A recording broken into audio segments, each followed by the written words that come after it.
That's where I long to be, with my three good companions, just my rifle, pony and me. Microciné, bonjour ou bonsoir, ça va dépendre de l'heure à laquelle vous allez découvrir cette nouvelle émission, cette nouvelle vidéo. Moi, j'adore renouer le dialogue avec mes invités et il s'avère que Justine Breton était déjà venue sur cette chaîne pour nous parler, en plus de quelque chose que j'aime beaucoup, qui s'appelle les Monty Python. Vous les connaissez très bien. D'ailleurs, c'était un livre, je rappelle, Monty Python Sacré Gras, c'est édité chez Vendémiaire en 2021. Toutes les informations dans le descriptif de la vidéo. Et là, elle revient. Elle était très patiente, je la remercie. Elle revient pour nous parler d'un autre livre, Un Moyen-Âge en clair-obscur, avec comme sous-titre, et c'est très important ça, le médiévalisme dans les séries télévisées, dans les sériels. Je le présente, c'est ça. Et c'est édité chez nos amis, Presse Universitaire François Rabelais, dans la collection Serial. Il y avait pas mal de vos collègues d'ailleurs qui étaient déjà venus chez Microciné pour nous parler de choses et d'autres. Je remercie le service de presse pour l'aide apportée à la conception de cette émission. Comment allez-vous depuis Monty Python? Ça va très bien, ravi d'être de retour dans cette belle émission. Merci à vous. J'ai énormément de questions, mais bon, on peut pas tout dire du livre. Mais la première question que j'ai envie de vous poser et que vous tout de suite c'est fait partie de l'introduction en tout cas de votre livre. Moi, j'aimerais savoir pourquoi le Moyen Âge aujourd'hui fascine autant. Parce que vous écrivez vous avez travaillé sur un corpus de 81 séries une série télé diffusée entre 49 et 2022 et que 70% datent du 21e siècle. Qu'est-ce qui se passe? Alors, de façon générale, la production des séries télé, pas que sur le Moyen-Âge, mais la production a explosé en fait à peu près à la fin des années 90. Ce qui fait que, en plus, on a eu une vague de migration de scénaristes qui travaillaient beaucoup pour le cinéma, qui sont arrivés sur les séries télé, de plus en plus de producteurs, de plus en plus de diffuseurs, ce qui fait que à partir des années 2000, le nombre de séries a augmenté. Voilà, on voit bien aujourd'hui, entre le nombre de chaînes, le nombre de plateformes, il y a du choix, trop de choix presque, qui fait que voilà, on a une augmentation du nombre de contenus. Et pour ce qui m'intéresse, au niveau des séries qui parlent du Moyen-Âge, ça a suivi le même mouvement, en fait, avec un petit décalage, généralement d'une dizaine d'années. Mais comme on a eu plus de séries, on a aussi eu plus de séries sur le Moyen-Âge. Et comme le Moyen-Âge est une période qui voilà, nous fascine depuis, j'ai envie de dire, plusieurs siècles, en fait, ça fait un effet un petit peu boule de neige. Alors, pourquoi le Moyen-Âge fascine? C'est une immense question et il faudrait qu'on soit là pendant 3 semaines, je pense, pour en discuter. Mais globalement, ce qui est intéressant avec le Moyen-Âge, c'est que c'est une période qu'on connaît et en même temps qu'on connaît mal. Et c'est cette articulation des deux qui fait ce succès, je pense, dans la fiction, pas que dans les séries, mais dans énormément de productions culturelles. Parce que c'est suffisamment proche de nous, au sens où on connaît des éléments de l'histoire, on a une très forte recherche en histoire sur le Moyen-Âge, on a des vestiges archéologiques, on a des restes de châteaux, on a des cathédrales, plein d'éléments qui font qu'au quotidien, on voit le Moyen-Âge, notamment en France. Donc on a ce côté très quotidien, très familier. En plus, on grandit beaucoup avec des contes de fées ou des choses comme ça, des récits qui sont très facilement ancrés dans le Moyen-Âge, ce qui fait qu'on est toujours plus ou moins dans cette période réimaginée, mais on est malgré tout dans cette période. Donc c'est suffisamment proche et en même temps suffisamment éloigné pour que on puisse projeter sur le Moyen-Âge un peu tout ce qu'on veut. Donc tous nos rêves, tous nos fantasmes, toutes nos peurs aussi. C'est une période, voilà, un peu fourre-tout où on va pouvoir caser tout ce qu'on veut pour recréer des histoires et pour voilà, projeter à la fois nos espoirs et nos démons sur la période. Donc c'est très pratique le Moyen-Âge quand on veut créer des fictions. Mais je me souviens que lorsqu'on avait fait cette émission autour de Monty Python, vous aviez un moment évoqué cela, vous disiez que non, vous inquiétez pas, on vit mieux aujourd'hui qu'au Moyen-Âge. Il y avait un truc dans ce genre, je sais plus pourquoi on est arrivé à parler de ça, mais je me souviens très bien de ça, enfin de cet aspect-là.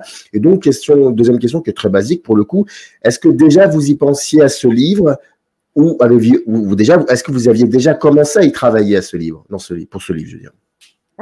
J'avais pas commencé à y travailler au sens où j'avais pas voilà, commencé à taper un plan et à contacter un éditeur, etc.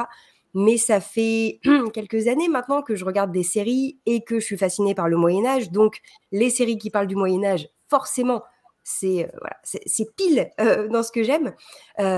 Quand on avait discuté de Monty Python, J'avais déjà travaillé sur la série Kaamelott, Ouais. notamment avec mon collègue historien Florian Besson. On a travaillé sur Kaamelott et on a aussi travaillé, on a fait un livre sur Game of Thrones aussi, donc avec des approches assez différentes, mais pour voir comment le Moyen-Âge était réinventé ou l'histoire était réécrite dans ces séries.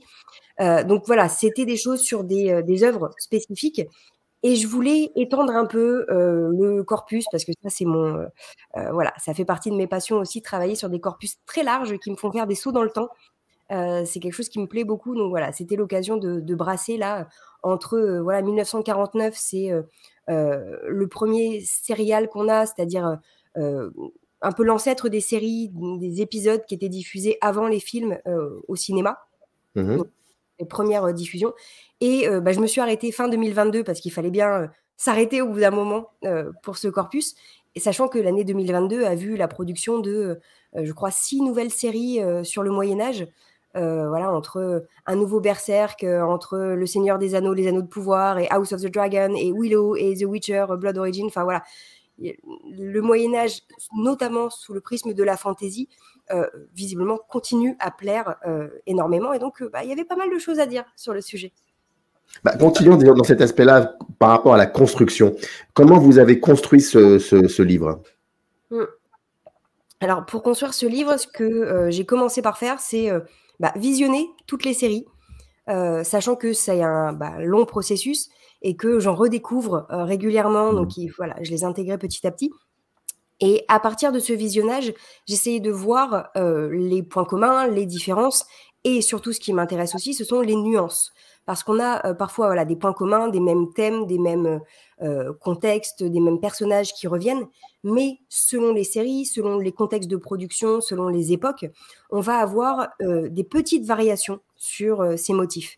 Et c'est notamment ces variations qui m'intéressent, toutes ces nuances, pour voir comment le Moyen-Âge évolue ou pas d'ailleurs, hein, dans les représentations qu'on en fait.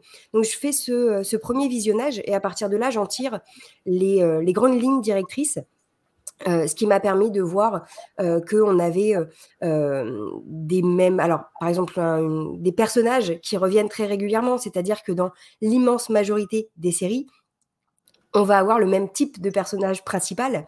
Alors généralement un homme, très souvent un guerrier, mais en fait la caractéristique principale du héros des séries médiévalistes, c'est que c'est le personnage qui est en avance sur son temps. C'est le personnage qui va vouloir faire évoluer les choses et qui va vouloir, en gros, faire sortir sa société du Moyen-Âge. Et ça, c'est quelque chose qui est assez fascinant, je trouve, parce que dans quasiment toutes les séries médiévalistes, le héros, c'est celui qui est le moins médiéval, en fait, en tout cas dans ce qu'on imagine être le Moyen-Âge.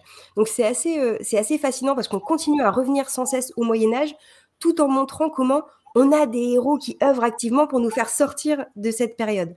Donc voilà, c'était l'occasion de voir un petit peu les lignes de force. Et après, j'ai traité différemment deux parties du corpus. D'une part, tout ce qui était production plutôt destinée aux adultes, c'est-à-dire voilà, j'évoquais Game of Thrones ou une série comme Viking ou des choses comme ça, c'est-à-dire des séries qui vont notamment faire appel à pas mal de représentations de la violence ou avec des enjeux de représentation de la sexualité, des choses comme ça. Donc c'est des enjeux de représentation d'un Moyen-Âge violent, barbare, avec tous ces clichés très négatifs sur le Moyen-Âge.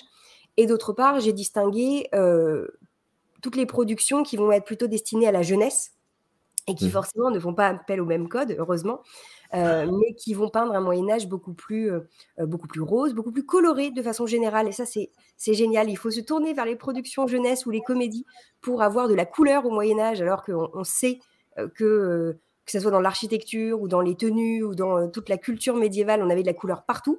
Ça, c'est quelque chose qui a tendance à disparaître dans les productions, on va dire, sérieuses aujourd'hui. Donc voilà, je mettais de côté un peu les productions jeunesse parce que comme voilà, ça s'adresse à un public différent, avec des codes différents, ça impliquait un prisme différent aussi pour les étudier. Parce que sinon, ça devient compliqué de comparer voilà, Game of Thrones et une série animée comme Les Aventures des Pocket Dragons, qui sont des petits dragons en dessin animé, tout mignons, et qui vivent des aventures. On est sur un Moyen-Âge très différent, mais qui malgré tout voilà, reprend certains codes avec une idéalisation du passé, avec on retrouve des choses en commun, hein, paradoxalement, malgré des esthétiques très variées.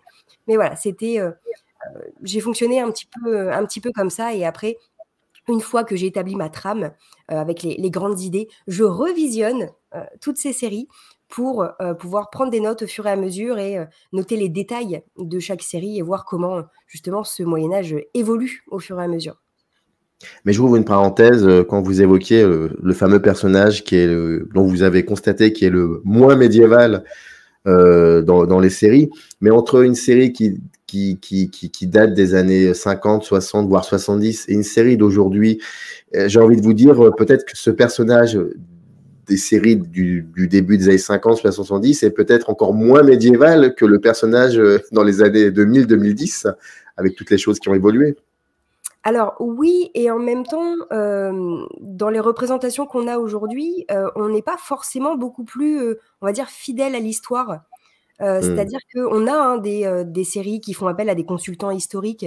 Ça a été beaucoup mis en avant sur la série Vikings, sur la série The Last Kingdom, des choses comme ça.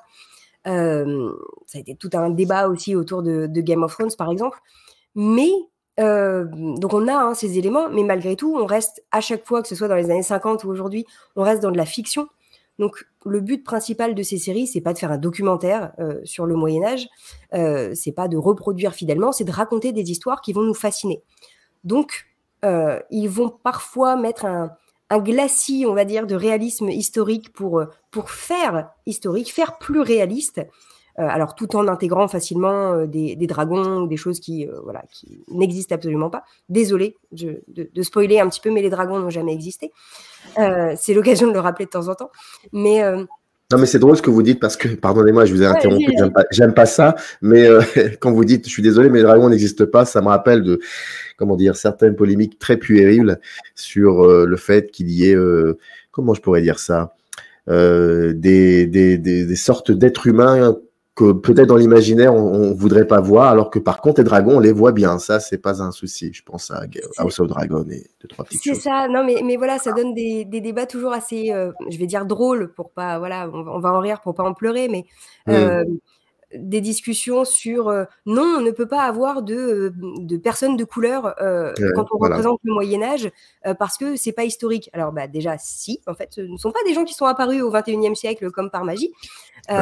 C'est ça. Dans un film de Spielberg, par exemple, non? Exactement. Non, c'est pas ça.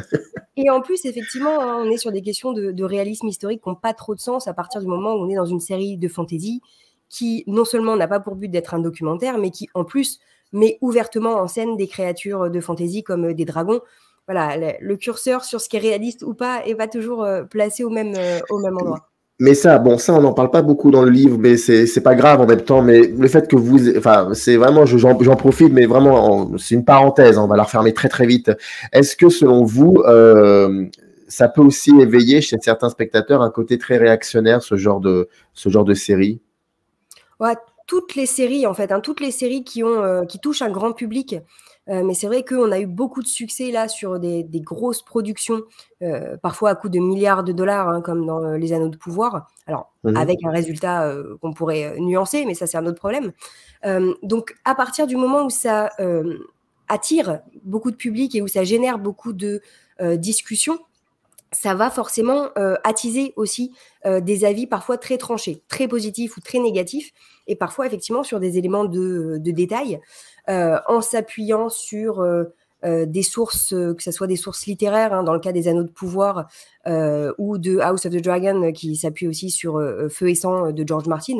On a une base littéraire qui elle-même s'inspire plus ou moins de l'histoire et de plusieurs périodes historiques, etc. Donc, en fait, on a des grands croisements, mais comme on est sur une production grand public, ça va susciter des débats de énormément de monde, donc ce qui est bien aussi, mais ça peut entraîner, comme tout débat public, des dérives dans un sens ou dans l'autre, et c'est notre rôle aussi en tant que médiévaliste, c'est-à-dire personne qui étudie les représentations du Moyen-Âge, de trier un petit peu tout ça, pas en disant ça c'est vrai, ça c'est faux, parce que ça c'est anachronique ou pas, parce que ça n'a pas vraiment d'intérêt. Encore une fois, dans une production où on a des dragons ou des choses comme ça, dire que c'est anachronique, oui, ça paraît un petit peu évident puisqu'on est dans de la réinvention et dans de la fiction.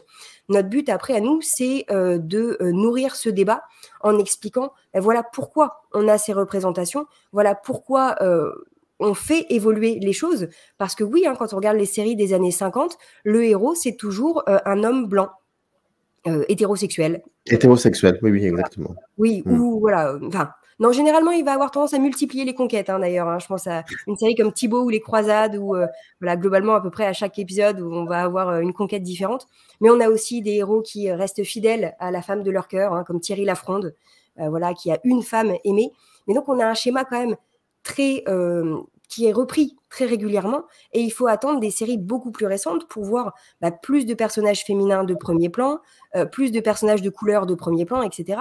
Alors ça évolue doucement, mais parce qu'on a besoin aujourd'hui de ces représentations pour représenter la diversité de notre société contemporaine. C'est le cas pour les séries sur le Moyen-Âge, mais en fait c'est le cas pour toutes les productions qui représentent l'histoire. On représente d'abord notre propre époque avant de représenter le Moyen-Âge. Le but, c'est toujours, on est très égocentrique, le but, c'est toujours de parler de nous avant de parler de la période qui est représentée. Donc, la question des représentations et de représentativité, j'ai envie de dire, des sociétés, que ce soit sur des questions, des questions ethniques, des questions de genre ou autres, ça suit en fait nos propres débats. Alors, ça plaît ou ça plaît pas. Parfois, c'est amené de façon intéressante et ça nourrit le récit. Parfois, c'est fait de façon un petit peu artificielle, ce qui fait que ça va déplaire davantage au public. Ça, après, ça dépend des productions. Mais parlons du public. Ce que vous dites dans le livre, en gros, c'est qu'il y a aussi il y a une évolution dans l'interprétation, dans la représentation de ça, du médiévalisme, certes, mais il y a aussi le fait que parce que les producteurs et créateurs des nombreuses séries ont pris en compte aussi que le public est devenu de plus en plus exigeant. C'est ça, et disons que je pense que le public a toujours été exigeant, mais n'avait pas forcément la possibilité de se faire entendre. Voilà, je pense que on n'était pas plus bête dans les années 40 ou dans les années 50, même si on découvrait ce format sériel, donc on s'est construit aussi en tant que spectateur avec cette évolution, ce qui a une incidence aussi sur la construction des récits. Comme on n'avait pas forcément l'habitude de regarder beaucoup de séries dans les années 40, dans les années 50, c'était quelque chose qui était nouveau, qui était en train de s'imposer dans les foyers. On avait des séries avec des épisodes épars, c'est-à-dire que vous pouviez manquer 3 épisodes parce que vous ne pouviez pas visionner, vous pouviez malgré tout suivre l'histoire. Chaque épisode était indépendant. Aujourd'hui, c'est beaucoup plus compliqué dans la plupart des séries qui représentent le Moyen-Âge d'avoir ce côté fractionné. Si vous regardez la série The Last Kingdom ou Game of Thrones ou Willow et que vous manquez 3 épisodes, bon courage pour accrocher les wagons et pour comprendre ce qui se passe. Aujourd'hui, on a ce qu'on appelle des séries feuilletonnantes qui font qu'on est obligé de suivre d'un bout à l'autre. Le but, c'est aussi d'accrocher le spectateur du début à la fin. Donc, les modes de visionnage ont changé, les habitudes et donc les constructions des récits aussi. Mais ce qui fait qu'on a développé ces habitudes de visionnage. Donc, on a eu l'habitude de regarder, de s'attendre à une certaine qualité de récit ou un certain type de programme. Et par la suite, les producteurs ont remarqué que, les producteurs et toutes les équipes de création des séries ont remarqué qu'on avait dans des séries à succès des fans qui étaient parfois très audibles et qui faisaient entendre quand ça plaisait, mais aussi quand ça plaisait pas. Donc, il a fallu tenir compte de ça. Alors, c'est le cas dans beaucoup de séries, mais notamment des séries sur le Moyen-Âge, où la conséquence directe, ça va être qu'on va peut-être faire un peu plus attention à ce qui est attendu, ce qui serait bien vu aussi. Certains producteurs vont anticiper les choses en se disant ça, ce sont des éléments de représentation sociale, par exemple, qui vont beaucoup plaire au public. Ça a été un des arguments dans la série Willow, par exemple, sur Disney+, en mettant en avant plus de personnages féminins, des personnages plus jeunes pour toucher aussi un public plus jeune et pas seulement le public qui connaissait le film de 1988. Donc voilà, ils ont mis en avant aussi, c'est la première fois que dans une une série médiévaliste, on a dans les... Alors, je vais spoiler un petit peu. Donc, si vous n'avez pas vu Willow et que vous voulez le voir... Là, vous êtes sur la chaîne du « je m'en fous » complètement du spoil. Donc, mais pas voilà, grave. c'est la première fois qu'on a dans les personnages principaux d'une série médiévaliste une relation lesbienne. Ouais. Déjà, les relations homosexuelles, de façon générale, c'est rare et généralement limité à des personnages secondaires et de façon ponctuelle. Là, c'est le cas, alors même si ce n'est pas tout l'objet de la saison, mais ça a été un élément aussi définitoire de l'identité des personnages. Alors après, le résultat fonctionne ou pas selon ce qu'on cherchait dans la série. Toujours est-il qu'ils ont proposé quelque chose d'un peu innovant sur les représentations sociales. Peut-être que le récit de la série, lui, ne tient pas tout à fait la route. C'est peut-être la raison pour laquelle la série n'a pas été renouvelée pour une saison 2. Mais en tout cas, au moins, il y avait une tentative de proposer quelque chose d'un peu différent. Ça reste à trouver son public maintenant pour ça. Mais c'est intéressant ce que vous avez dit par rapport à ce qu'on cherche. Normalement, on n'est pas là pour chercher. Eh bien, si, en fait. Ah oui. Très paradoxalement, oui, parce qu'on s'est rendu compte dans les représentations historiques que on va considérer comme plus efficace, plus réel et plus intéressant ce qu'on s'attend déjà à voir, en fait. C'est-à-dire que dans l'ensemble, alors c'est des statistiques et des études qui ont été faites, on ne veut pas tant voir de la nouveauté qu'on veut voir quelque chose qui va conforter l'image qu'on a déjà. Notamment de la période médiévale ici. C'est-à-dire que si on représente des choses qui sont certes plus réalistes, plus fidèles d'un point de vue historique, parce que appuyées sur des recherches précises, etc., mais qui s'éloignent de ce qu'on a l'habitude de voir. Par exemple, j'évoquais la couleur. Si aujourd'hui, dans une série médiévaliste ou un film, on représente une cathédrale bariolée avec plein de couleurs à l'intérieur, ça risque de... non, ça va choquer l'œil du spectateur contemporain parce qu'on n'a pas l'habitude de ça. Et on a associé le fait que la pierre soit nue avec un côté très solennel, très sérieux. Là, si on a un côté très harlequin dans la cathédrale, ça va surprendre et on va considérer ça comme pas sérieux. Parce qu'on a été habitué avec ces codes, hein, c'est une construction culturelle avec laquelle on a évolué. Donc, on s'attend à avoir... même au Moyen-Âge, des édifices en pierre nue, un peu tristes, je dois admettre, très solennels, alors que ce n'est pas du tout réaliste.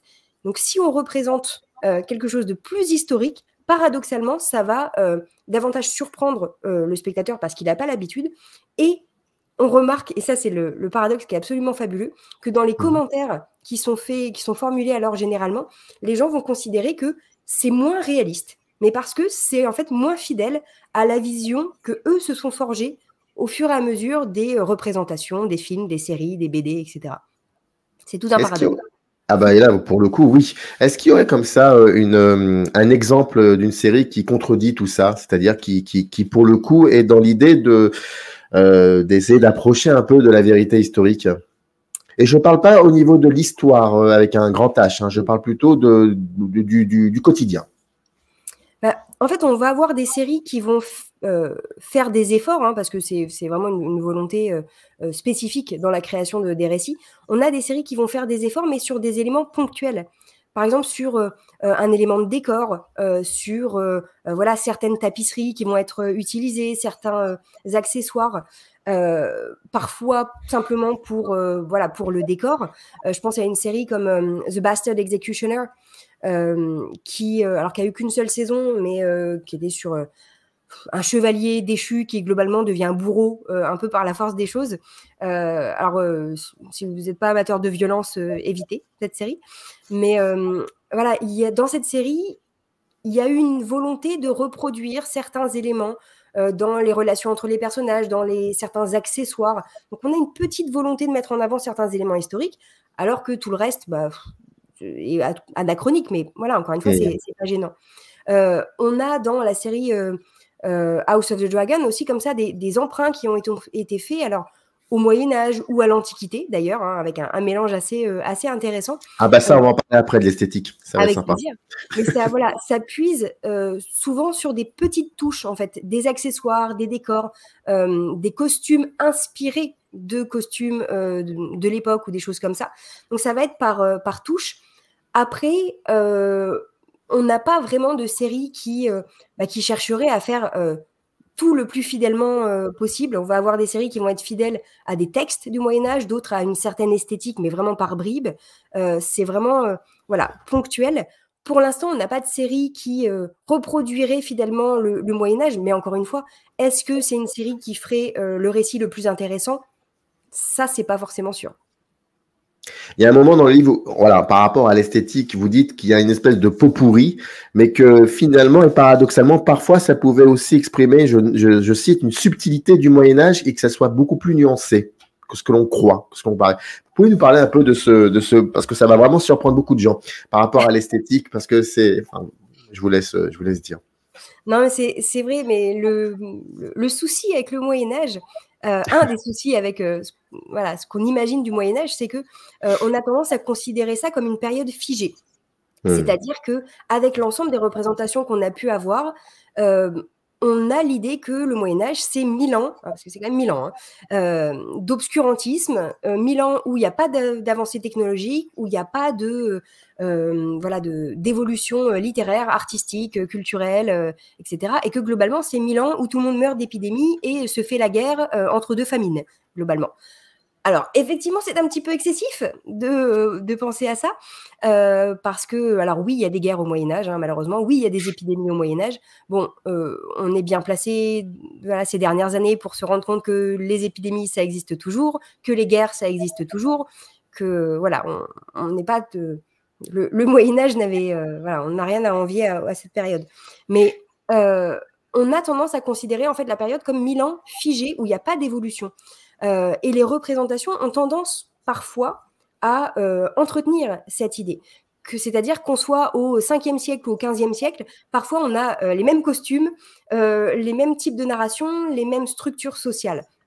Alors que c'est 1000 ans d'histoire. On est en 2023, vous prenez l'état de la société il y a 1000 ans, donc en 1023, et vous visualisez un petit peu les changements. Voilà, il y a eu deux, trois évolutions. Donc, c'est le même principe au Moyen-Âge. Alors, certes, aujourd'hui, on a des avancées technologiques extrêmement conséquentes depuis le 19e siècle, globalement, mais on a malgré tout beaucoup de changements sur la période médiévale.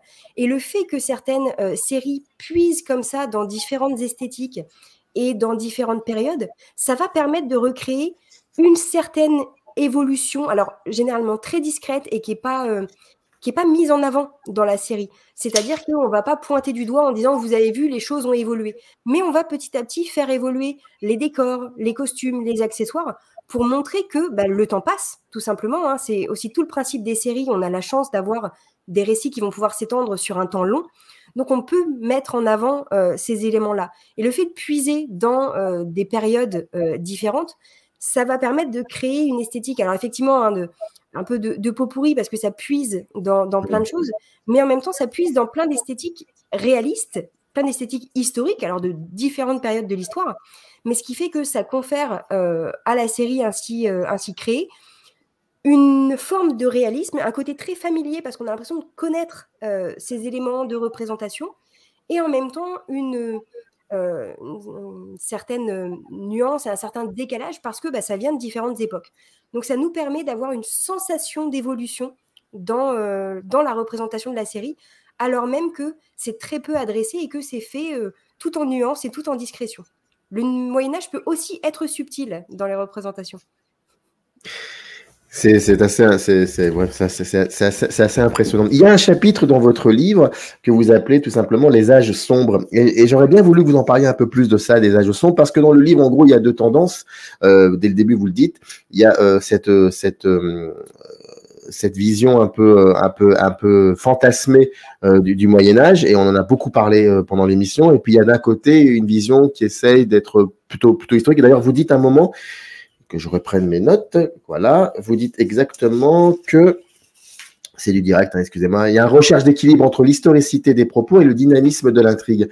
Et il y a ce chapitre qui s'appelle les âges sombres, et j'aimerais bien vous en parler parce que j'ai l'impression que c'est peut-être la première des choses qu'on associe à cette idée de médiévalisme.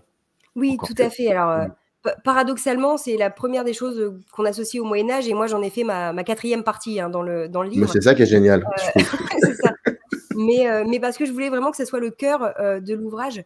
C'est aussi pour ça que j'ai donné ce titre extrêmement long, d'ailleurs, un Moyen-Âge en clair-obscur, parce que la représentation qu'on va avoir du Moyen-Âge, c'est vraiment ça, c'est une vision de clair-obscur, c'est-à-dire quelque chose de très sombre et qui va proposer des touches de lumière pour faire des effets de contraste. Et les séries représentent bien cette idée.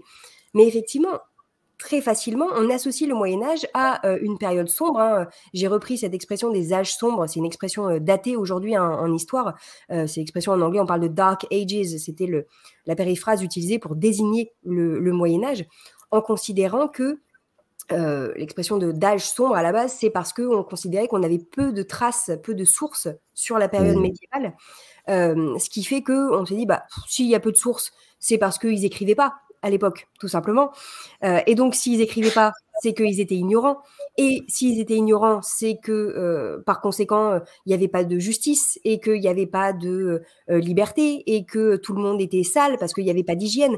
Voilà, donc tout ça, ça dérive. En fait, il y a tout un enchaînement d'idées qui naît du fait qu'on considérait qu'on avait peu de sources sur le Moyen-Âge. Alors, en l'occurrence, on en a des sources, on en a plein, des sources, que ce soit dans les archives ou en histoire de l'art ou en architecture ou en littérature. Enfin, voilà, on a plein de sources. C'est vrai que selon les périodes, sur le début du Moyen-Âge, on a conservé un peu moins d'éléments, mais parce que le temps a fait son effet et on n'a pas conservé, on n'a pas toujours conservé dans des bonnes conditions des documents, ce qui fait qu'on manquait de sources. On sait aujourd'hui que, en fait, il y a plein de choses que tous les collègues historiens dépouillent sans cesse. Donc, on sait qu'on a ces éléments-là.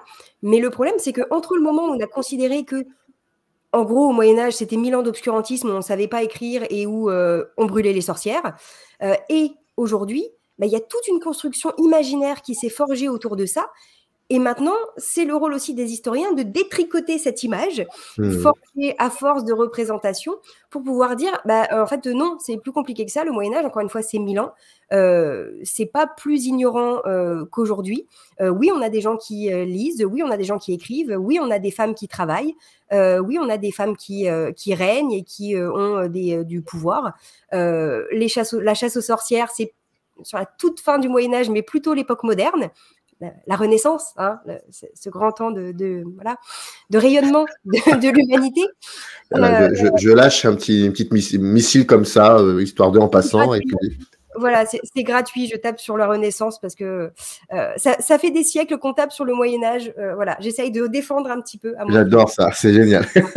Mais c'est vrai que, en fait, voilà, on a construit cette idée que au Moyen-Âge, comme on était supposément ignorant, on était aussi dans une société de violence, d'injustice, d'intolérance et de misère et de saleté très générale. Et avec ce corollaire qui rejoint l'esthétique, c'est que puisque c'est une période extrêmement triste et où il y a des guerres et des épidémies et de la saleté partout, forcément, tout le monde vit dans la crasse. Forcément, il n'y a pas de lumière, il n'y a pas de couleur, tout est terne. Et quand on regarde les représentations du Moyen-Âge, c'est toujours fascinant. On a une espèce de filtre gris sur les images, alors que quand on va représenter, par exemple, l'Antiquité, on va avoir tendance à avoir un filtre doré. Voilà, parce que c'est il y a toute une richesse qu'on va associer à la période antique. Et quand on passe au Moyen-Âge, on se retrouve avec du gris et du marron, comme si toutes les couleurs avaient été délavées à la chute de Rome, globalement. Donc, c'est drôle de considérer ça comme ça, mais comme c'est les représentations qu'on a quasiment tout le temps sur le Moyen-Âge, c'est très facile de l'extérieur, quand on n'est pas spécialement médiéviste ou qu'on ne creuse pas vraiment la question, quand on est juste le grand public qui regarde les séries, toutes les représentations du Moyen-Âge sont grises. Donc forcément, après, vous êtes médiéviste, vous allez rencontrer des gens et qui vous disent « Ah oui, à l'époque, il faisait gris tout le temps, il pleuvait tout le temps. » Non, en fait, on n'a pas eu 1000 ans de pluie parce que sinon, ça aurait été compliqué pour survivre, tout simplement. Donc, ça entraîne parfois des dérives dans la façon de concevoir l'époque. Et les séries entretiennent très souvent cette idée que voilà, c'est une période figée où tout est négatif, alors que il y avait du négatif, mais il y avait aussi heureusement plein de positifs, avec notamment une autre renaissance. Les historiens parlent d'une période de renaissance au XIIe siècle, parce qu'il y a eu un regain d'intérêt pour les arts, avec une explosion de la culture à cette époque-là. Donc voilà, on a aussi des mouvements internes sur la période, et on a beaucoup d'innovations scientifiques et artistiques. Et le Moyen-Âge est toujours beaucoup plus complexe et plus nuancé qu'on le croit. Alors, je rappelle un Moyen-Âge en clair-obscur, le médiévalisme dans les séries télévisées. Hein, c'est édité chez Presse universitaire François Rabelais dans la collection Serial. Une dernière question. On a parlé un peu des personnages. Il faut savoir que finalement, c'est toujours si on prend les catégories sociales, c'est toujours un même type de catégorie sociale qui est très souvent mise en avant dans les séries. Et pourquoi pas les autres? Pourquoi tout ça? Pourquoi pas les autres? En fait, ceux qui occupent le devant de la scène, simplement, hein, c'est la noblesse. Voilà, c'est j'ai envie de dire les 1%, pour faire un parallèle avec notre situation contemporaine, c'est-à-dire les rois, les reines, les chevaliers. Alors les chevaliers avec tout ce que ça implique, hein, de templiers ou autres. On a aussi une autre petite nuance avec les guerriers de façon générale, par exemple les vikings qu'on va associer presque uniquement à la représentation guerrière, alors que les vikings sont avant tout des marchands et des explorateurs, mais on a eu tendance à les associer exclusivement au pillage et à la guerre. Donc ça, c'est pas forcément des figures de la noblesse, mais qui, dans beaucoup de représentations, vont devenir les chefs. Si on prend une série comme Viking, alors encore une fois, je vais divulgacher l'intrigue, mais c'est la première saison de Viking.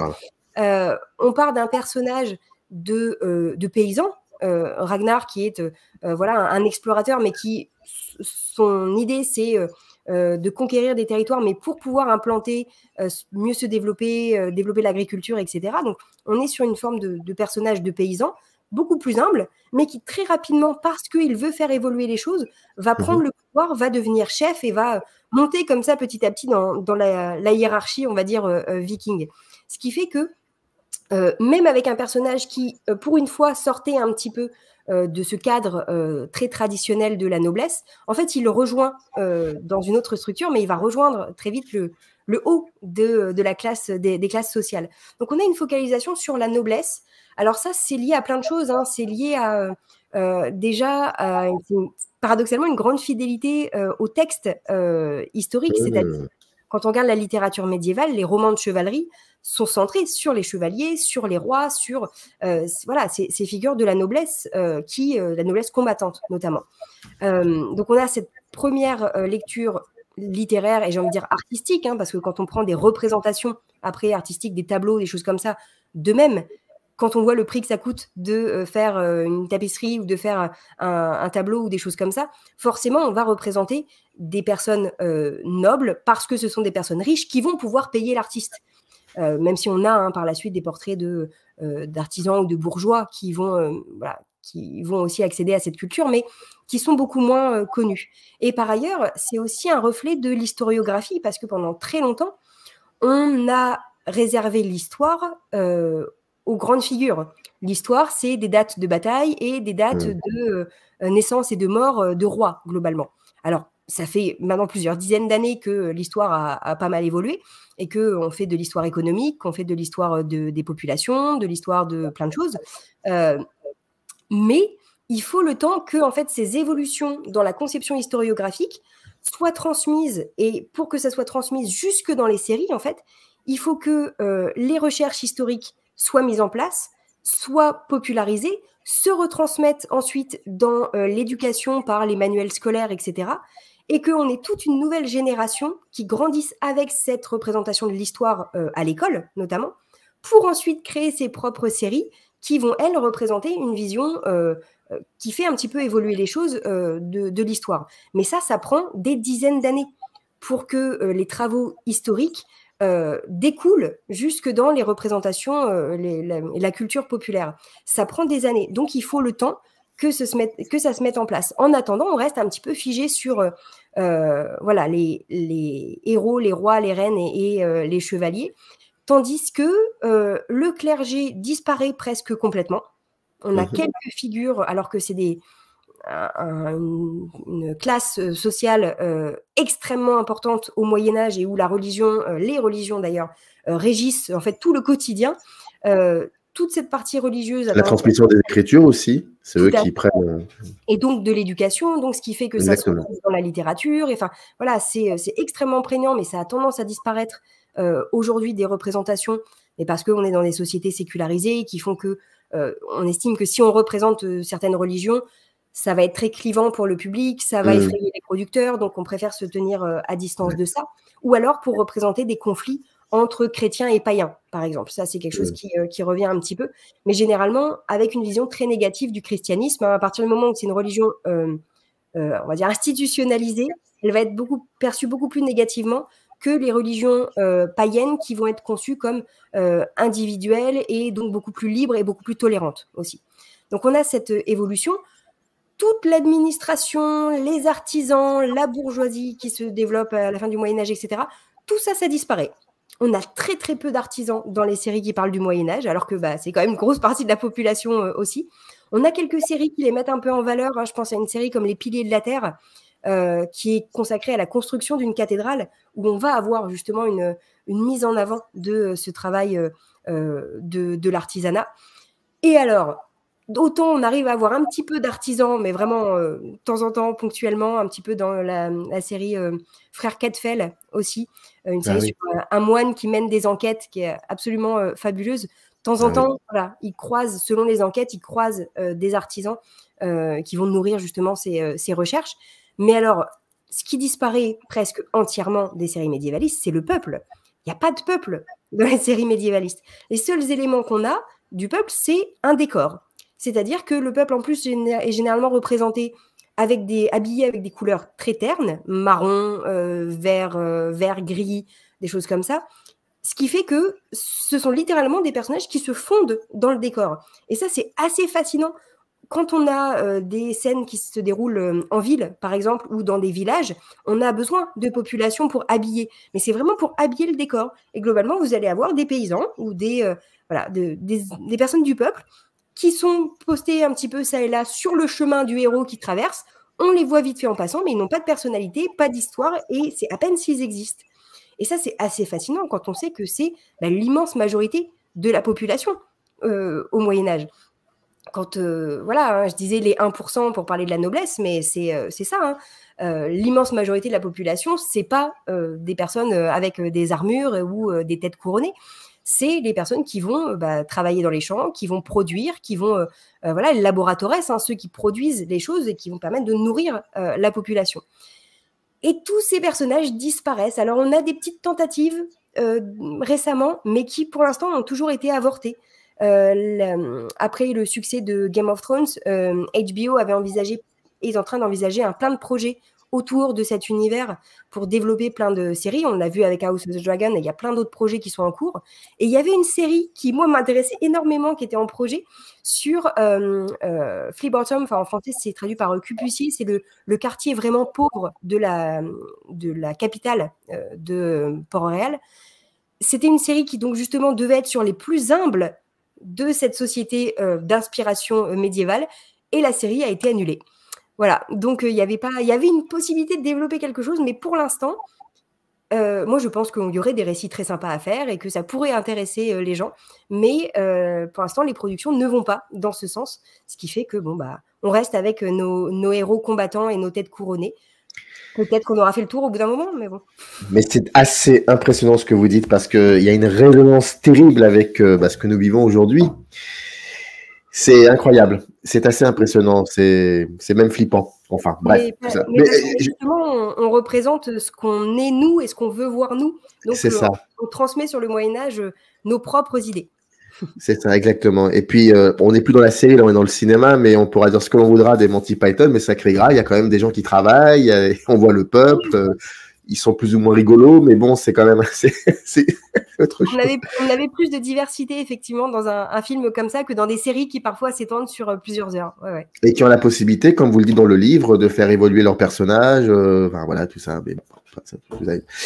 Un Moyen-Âge en clair-obscur, le médiévalisme dans les séries télévisées, c'est édité chez Presse Universitaire François Rabelais, dans la collection Serial. Bien évidemment, je le dis toujours, mais c'est important, on en dit à peu près 0,01% de ce qu'il y a dans le livre, donc ça veut dire qu'il faut être curieux, il faut cliquer sur le lien et procurez-vous le livre qui est vraiment passionnant. Merci beaucoup. Ah si, il faut que je vous pose quand même une question, sinon si je la pose pas, on va tous, il y aura des commentaires négatifs sur la chaîne, ça va être terrible. Est-ce que vous... Attention, c'est un peu drôle comme question. Vous êtes House of Dragon ou les Anneaux du pouvoir? Ah, mais le choix est très, très vite fait. Moi, il n'y a aucun doute. Je suis team House of the Dragon. Voilà, donc vous pouvez me jeter des pierres si vous voulez. Mais la série, je trouve, beaucoup mieux construite et avec un récit beaucoup plus intéressant, surtout. Donc on verra la suite. Hein, mais... Oui, mais après, j'ai envie de vous dire... c'est pas comparable, enfin, c'est deux entités totalement différentes. Donc, enfin, ça, oui. Et puis, comme quoi, hein, il suffit pas de balancer des milliards de dollars pour faire des récits intéressants, même s'il y a quand même un gros budget derrière House of the Dragon aussi, c'est pas comparable. Mais voilà, de toute façon, je regarderai l'ensemble des deux séries, voilà, parce que c'est mon travail, mais aussi parce que ça me plaît, hein, faut être honnête sur ça. Bon, merci beaucoup Justine, vous revenez quand vous voulez, c'est vraiment un plaisir et puis à très vite. Merci à vous. Merci à vous, à bientôt. Générique. In the canyon, that's where I long to be with my three good companions, just my